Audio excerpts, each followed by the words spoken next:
ఇక్కడ ఎన్ని శ్రమలు పడ్డానికి కూడా 9వ అధ్యాయం అపోస్తలుల కార్యములో సౌలు పౌలుగా మార్చబడిన తరువాత అతను గురించి ఒక మాట చదువుతాం తల్లి. 9వ అధ్యాయంలో ఇతడు నా నామము నిమిత్తము ఎన్ని శ్రమలు ఏమవచ్చును నాన్న 9:16 ఇతడు నా నామము నిమిత్తము ఎన్ని శ్రమలు అనుభవింపవలెనో అది నేను ఇతనికి చూపెదను.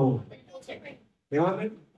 ఇతడు నా నామములో ఎన్ని అద్భుతాలు చేస్తాడో మీరే చూస్తారు ముందు ముందు అనాలగా.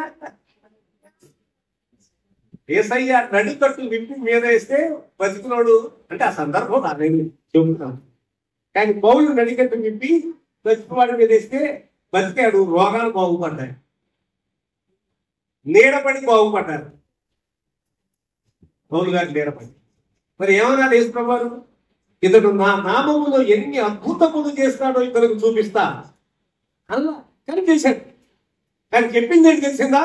ఇతడు నా నామము కొరకు ఎన్ని శ్రమలు అనుభవించవలసిందో ఇతను చూపిస్తాడు. కాబట్టి క్రైస్తవ విశ్వాసం అది అర్థం చేసుకోవాలి. ఇప్పుడు నేను కంఫర్ట్ జోన్లో ఉంటాను, క్షేమంగా అనుభవం. నీకు బాధ, కష్టాలు, ఇబ్బందులు, కుటుంబం రావచ్చు, సైతం రావచ్చు, బంధువులు రావచ్చు, సమాజం వల్ల రావచ్చు, ఎట్లా వాటన్నింటిని జయించడానికి దేవుని మీద ఆధారపడాలి.